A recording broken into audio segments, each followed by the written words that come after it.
नमस्कार दोस्तों, स्वागत है आपका विजन आरएस यूट्यूब चैनल पर। आज हमारे साथ में है संगीता कुमारी। आपने मिरिंडा हाउस जो कि दिल्ली विश्वविद्यालय का एक प्रतिष्ठित कॉलेज है, वहां से आपने अपनी एजुकेशन पूर्ण की है। आपने 2 बार आईएएस का इंटरव्यू दिया है, इसके साथ ही आरएस 2013 में भी आप सिलेक्टेड हैं। तो आइए आज हम बात करेंगे संगीता कुमारी जी से कि किस प्रकार एक इफेक्टिव इंटरव्यू की तैयारी की जा सकती है।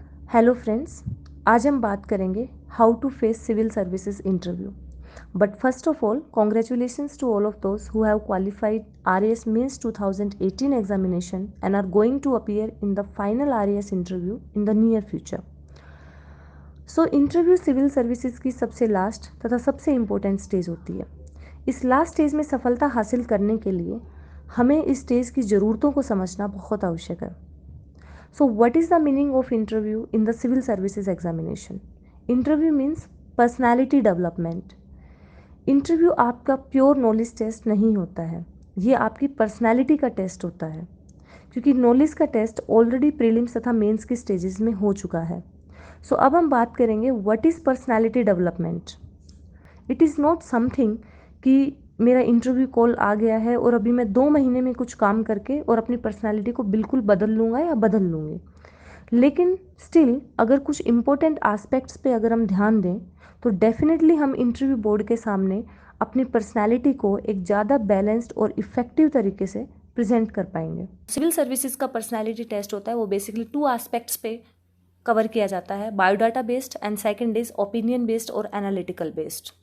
First we will cover the biodata based personality test.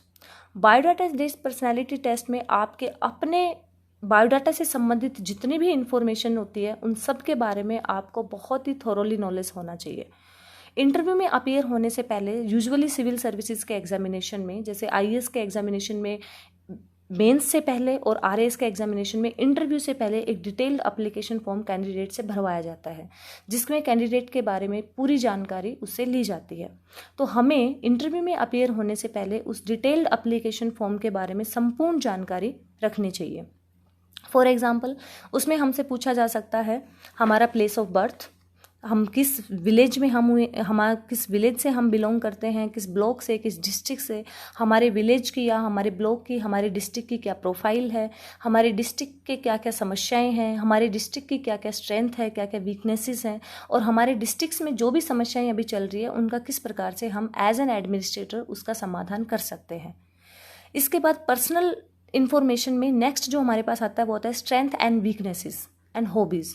हमें अपने व्यक्तित्व का, अपनी पर्सनालिटी का पता होना चाहिए कि एज एन इंडिविजुअल हमारी क्या क्या स्ट्रेंथ है और हमारी क्या क्या वीकनेसेस होती हैं।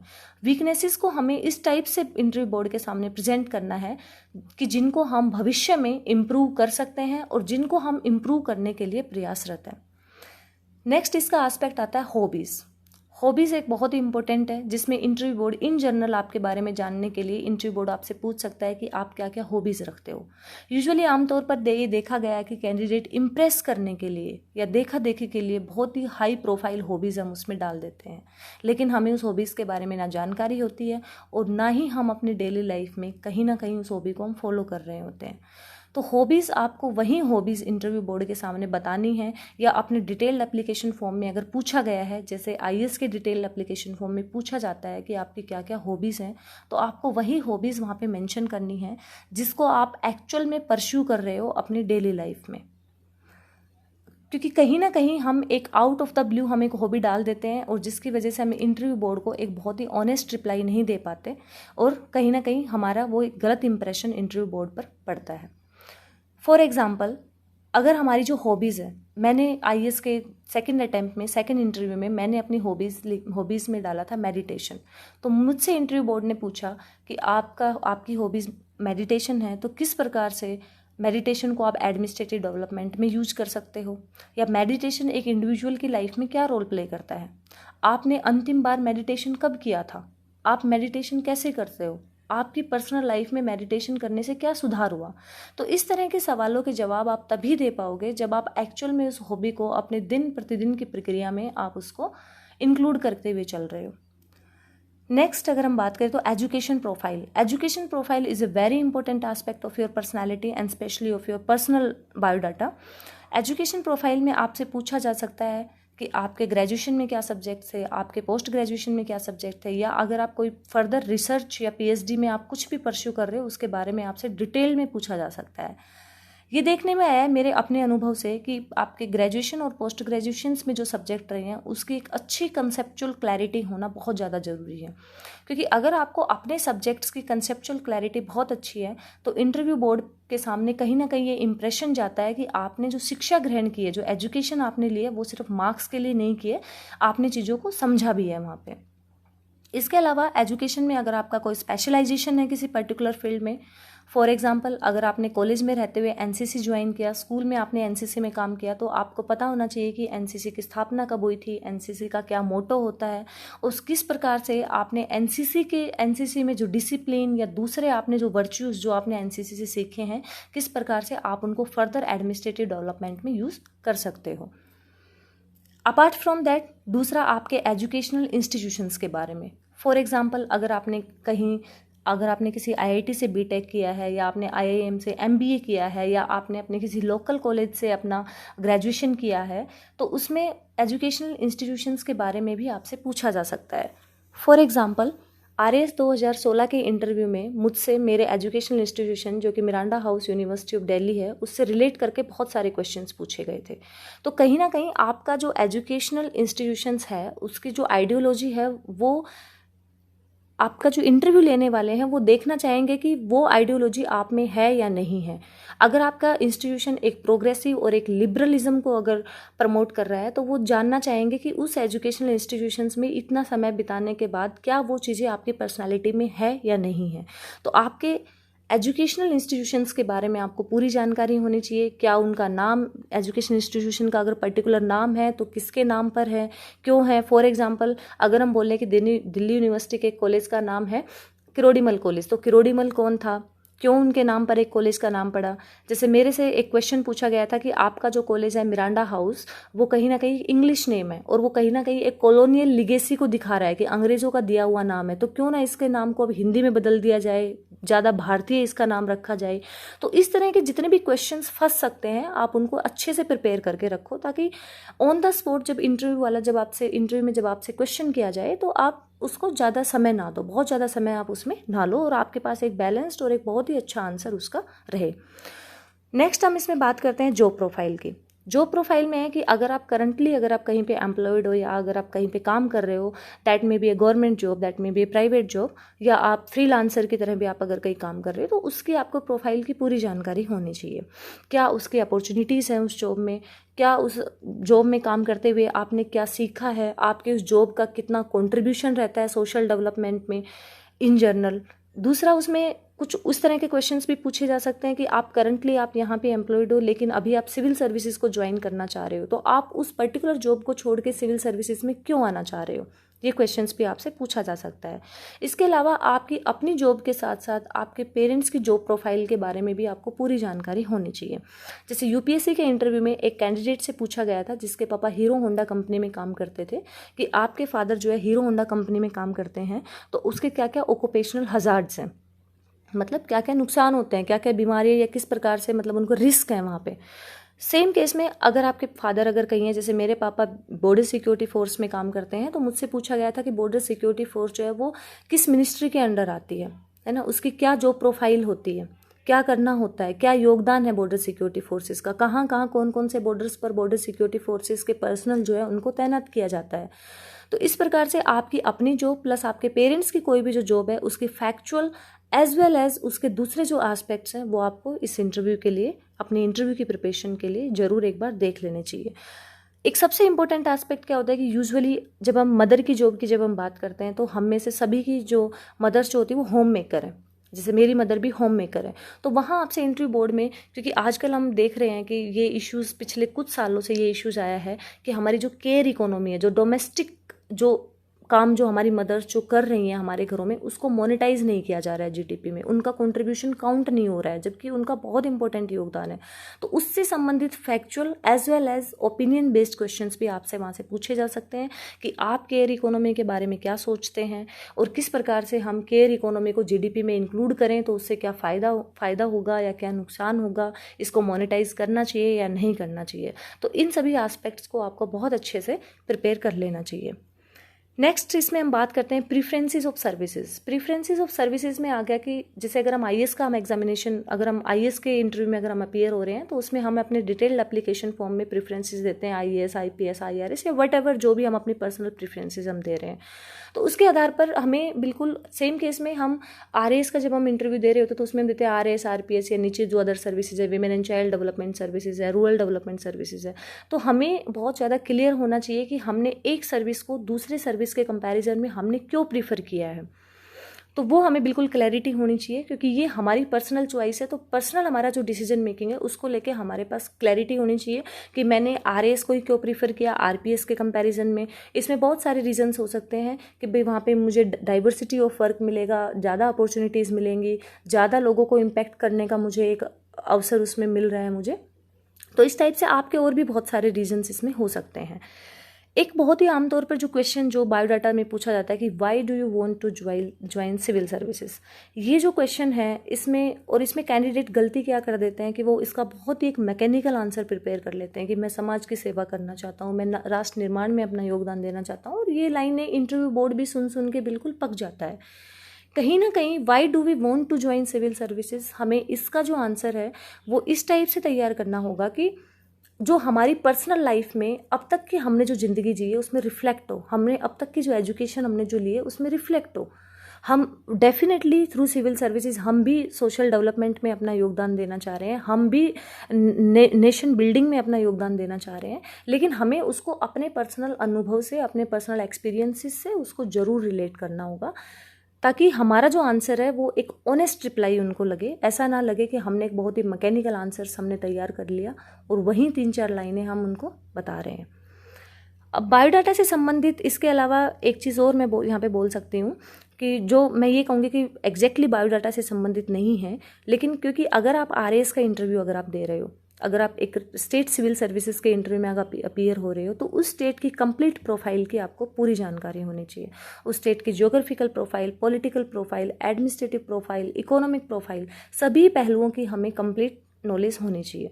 क्योंकि ये बहुत ही एक गलत इंप्रेशन जाता है कि अगर मैं आरएएस के इंटरव्यू में अपीयर हो रही हूँ और मुझे ये जानकारी नहीं है कि आरएएस मतलब राजस्थान में कितने संभाग हैं, कितने संभाग में कौन कौन से ज़िले हैं, क्या वहाँ का ज्योग्राफिकल सिस्टम क्या है, कितने ज्योग्राफिकल डिविजन्स हैं, कौन कौन से रिवर्स है, कहाँ से जा रही है। तो कहीं ना कहीं ये चीज़ें हम अपने आईएएस के नहीं सॉरी इसके आरएएस के प्रीलिम्स और मेंस दोनों स्टेजेस में हम ऑलरेडी कर चुके होते हैं। बस इसको हमें एक रिवीजन की ज़रूरत होती है ताकि हमारी फैक्चुअल जो नॉलेज है ये भी अच्छे से तैयार रहे। अगर हम आईएएस के इंटरव्यू में अगर हम अपीयर हो रहे हैं तो यूजुअली हमसे स्टेट बेस्ड क्वेश्चन उसी स्टेट्स के पूछे जाते हैं जहां हमने बहुत हमने टॉप प्रेफरेंसेस जिनको दी हुई है। हम जैसे मान लो स्टेट प्रेफरेंसेस वहाँ पे पूछा जाता है, अभी तो क्योंकि जोनल प्रेफरेंस हो गया, अभी तो जोन्स में डिवाइड कर दिया गया है, तो उसके बारे में आपसे पूछा जा सकता है कि आपने पर्टिकुलर स्टेट को क्यों प्रीफर किया सर्विस करने के लिए। यूजुअली हम अपने होम स्टेट को प्रीफर करते हैं, तो आपने उसको क्यों प्रीफर किया, सेकंड चॉइस आपने इसको क्यों दी।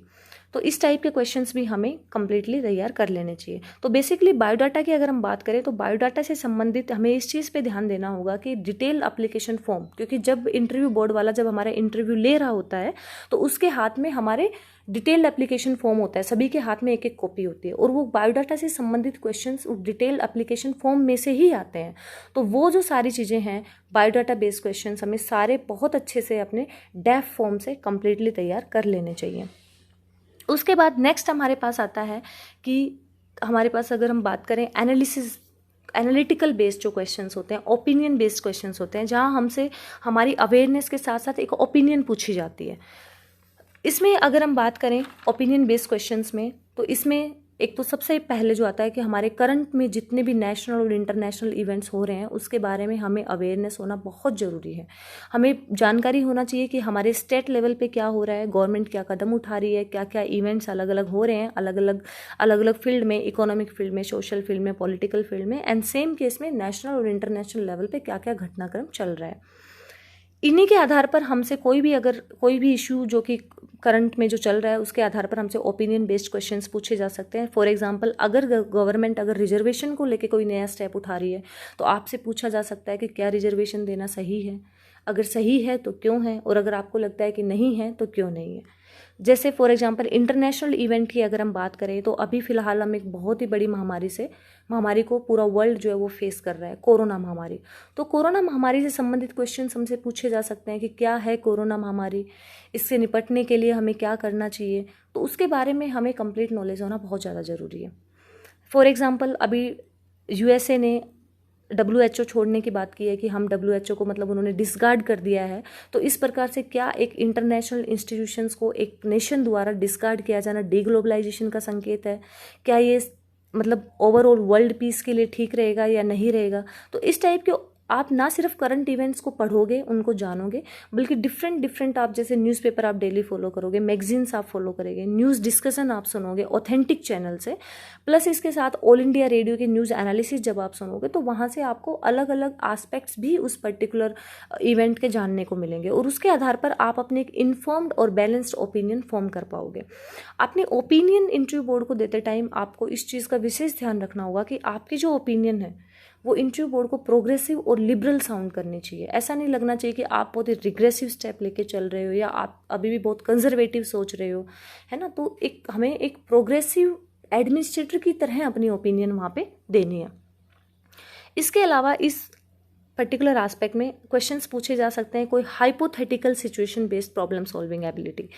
जैसे आपको कोई भी एक हाइपोथेटिकल सिचुएशन दी जा सकती है कि आपके डिस्ट्रिक्ट्स में 5 प्रॉब्लम्स बताइए, आप बताओगे कि मेरे डिस्ट्रिक्ट में ये 5 प्रॉब्लम्स है। फिर आपसे अगर सपोज करो आप किसी ट्राइबल डिस्ट्रिक्ट से बिलोंग कर रहे हो तो आपको पूछेंगे ओके आपके डिस्ट्रिक्ट में ट्राइबल एरियाज़ के क्या प्रॉब्लम्स है, आपने वहाँ पे 5 प्रॉब्लम्स बताई।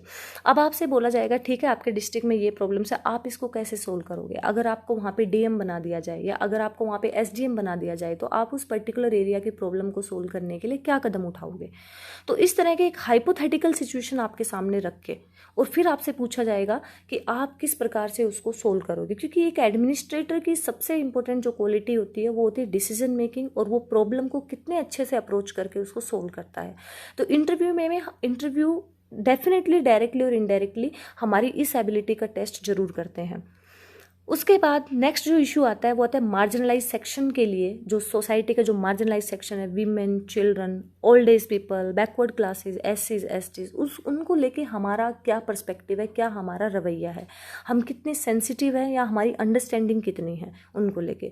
तो कहीं ना कहीं हमें उनकी समस्याओं के बारे में पता होना चाहिए।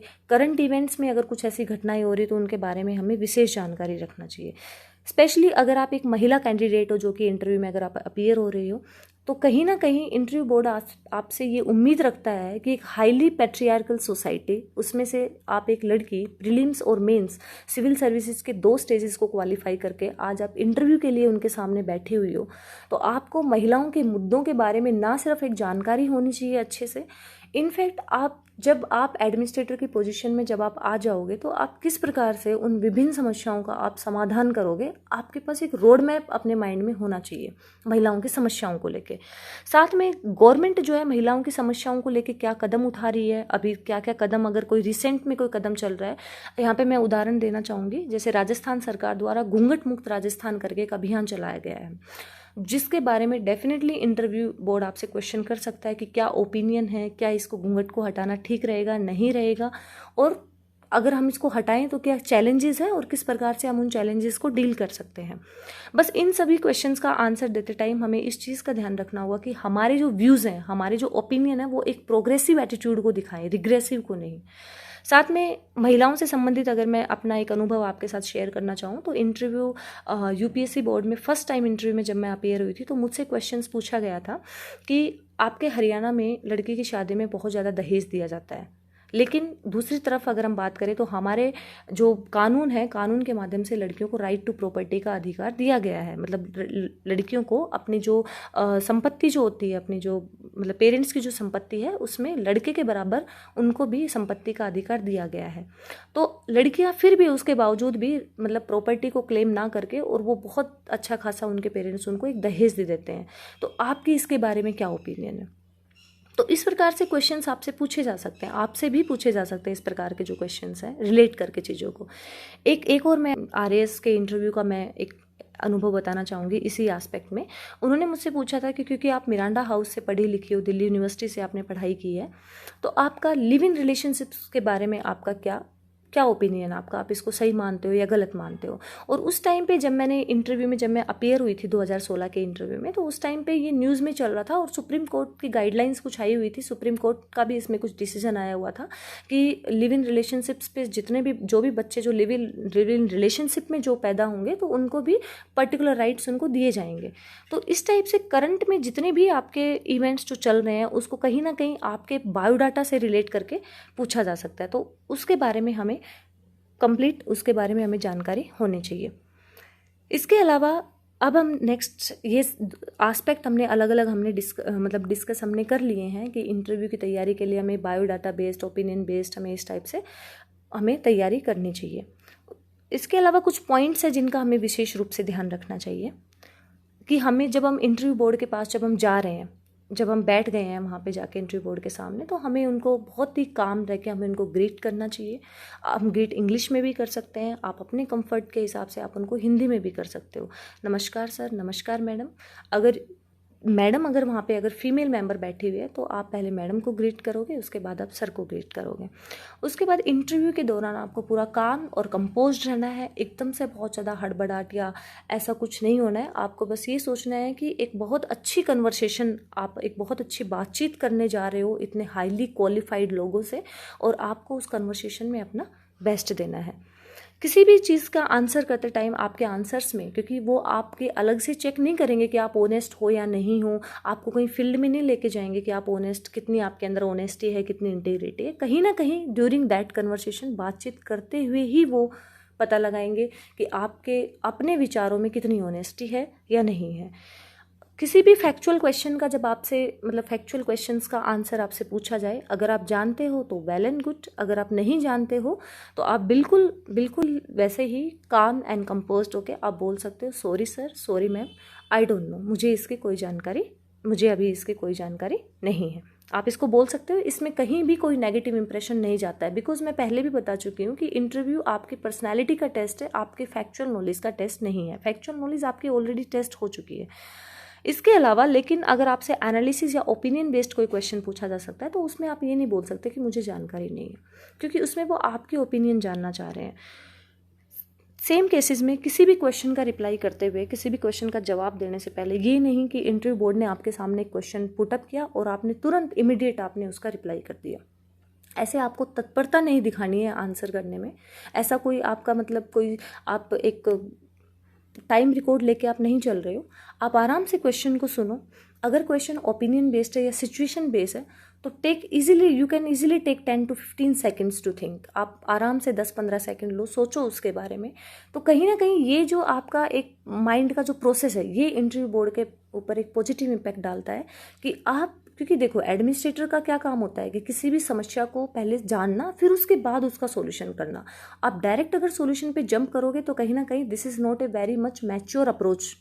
तो इंटरव्यू बोर्ड समझ रहा है कि आप पहले समस्या को समझ रहे हो, उसके बाद आप अपने माइंड में एक मैप तैयार कर रहे हो कि ओके मेरे पास ये प्रॉब्लम थी, इसका क्या पॉसिबल सॉल्यूशन हो सकता है। उसके बाद आप अपने माइंड में उस आंसर को फ्रेम कर रहे हो and then you are representing yourself. तो that's a very good impact. उसके बाद इन सभी पहलुओं पे डिस्कस करने के बाद, अलग अलग पहलुओं पे, मैं अंत में बस यही कहना चाहूँगी कि interview is an open ended test. Interview का कोई फिक्स नहीं होता कि हमने इतना सब कुछ हमने पढ़ लिया है, इतना सब कुछ हमने तैयार कर लिया है और अब मतलब हमारा इंटरव्यू बिल्कुल फर्स्ट क्लास हो जाएगा या अब इससे बाहर मुझसे क्वेश्चन नहीं पूछा जाएगा। आप इस चीज़ को, अनसर्टेनिटी ऑफ द इंटरव्यू आप हमेशा अपने माइंड में लेके चलोगे कि आपसे किसी भी प्रकार का कोई भी क्वेश्चन आपसे पूछा जा सकता है। फॉर एग्जाम्पल, आपके साथ इंटरव्यू दिलाने कौन आया हुआ है, अगर आप महिला हो और अगर आप पूरी फैमिली को साथ लेके अपने साथ इंटरव्यू में लेके जा रहे हो तो आपसे पूछेंगे कि आप एक सिविल सर्विसेज का इंटरव्यू दे रही हो लेकिन आप अकेले नहीं आ सकती हो इंटरव्यू देने के लिए, क्यों नहीं आ सकती हो। तो किसी भी प्रकार के ओपन एंडेड क्वेश्चंस आपसे पूछे जा सकते हैं। अगर आप सीढ़ियों से चढ़ के अगर आप फर्स्ट फ्लोर पे, सेकंड फ्लोर पे अगर आप इंटरव्यू देने जा रहे हो तो हो सकता है इंटरव्यू बोर्ड आपसे जाते ही पूछ ले कि आपने कितनी सीढ़ियाँ आप कवर करके आए हो, आपने जब देखा तो मतलब आप जब आ रहे थे तो आपके राइट में दीवार पे कैसा कलर था। तो किसी भी प्रकार के क्वेश्चंस आपसे पूछे जा सकते हैं। इसके लिए आपको बिल्कुल काम एंड कंपोज रहने की ज़रूरत नहीं है। बस आपको अवेयरनेस रखना बहुत ज़्यादा ज़रूरी है। ज़रूरी नहीं कि आप हर एक चीज़ का जवाब दो ही दो, क्योंकि again I am repeating this thing, this is not a knowledge test, this is your personality test. तो एंड में आप सभी को मैं उम्मीद करती हूँ कि जो भी चीज़ें आज हमने डिस्कस की हैं इंटरव्यू के बारे में वो आपको कहीं ना कहीं आपके इंटरव्यू में हेल्प करेंगी, और आप में से जो भी लोग फ्यूचर में इन फ्यूचर इंटरव्यू में अपीयर हो रहे हैं उन सभी को मेरी तरफ से all the very best. Thank you. आपका बहुत बहुत धन्यवाद संगीता जी। आपने निश्चित रूप से बहुत ही महत्वपूर्ण जानकारी हमारे अभ्यर्थियों से और दर्शकों से साझा की है, जो राजस्थान प्रशासनिक सेवा 2018 के साक्षात्कार व राजस्थान पुलिस सब इंस्पेक्टर के साक्षात्कार में शामिल होने जा रहे हैं।